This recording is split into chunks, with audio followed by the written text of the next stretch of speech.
Hello, welcome back. This is your friend Shamil Sajjad and you're watching the Finbus channel.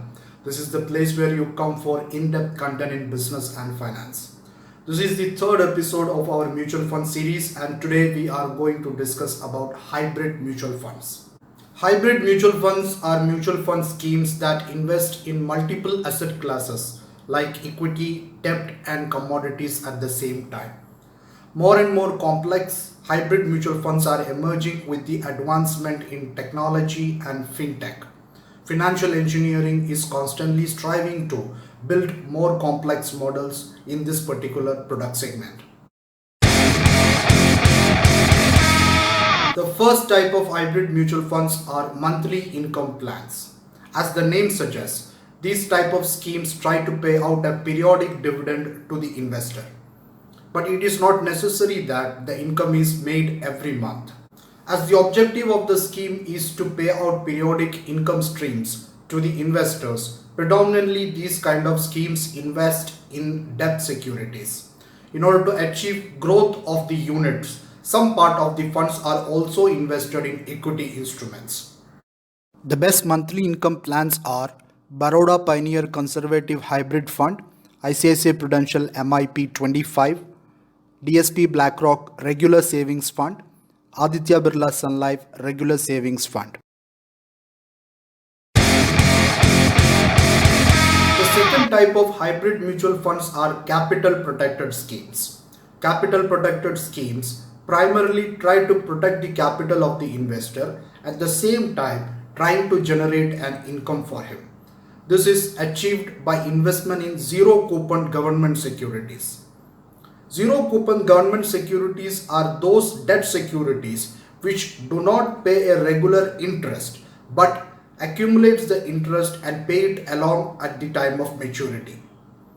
After investing a part in the zero coupon government securities, the rest of the investments are invested in other type of securities which will help the fund to grow. Let us have a look how exactly capital protected schemes work. So how does a capital protected scheme work? Suppose you invested 10,000 rupees in a capital protected scheme that has a maturity of 5 years.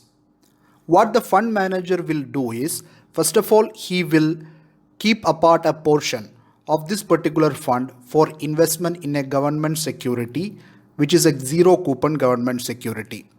The exact amount that the fund manager will invest is 7,129 rupees and 86 paise. How did we arrive at this particular figure? It is given by the present value formula. We will not in detail go through the present value calculations and future value calculations in this particular segment. Maybe we'll take up that in a particular segment dedicated for its own. Now what we have to understand is that 7,129 rupees and 86 paise will mature to exactly rupees 10,000 in 5 years at a rate of return of 7% per annum.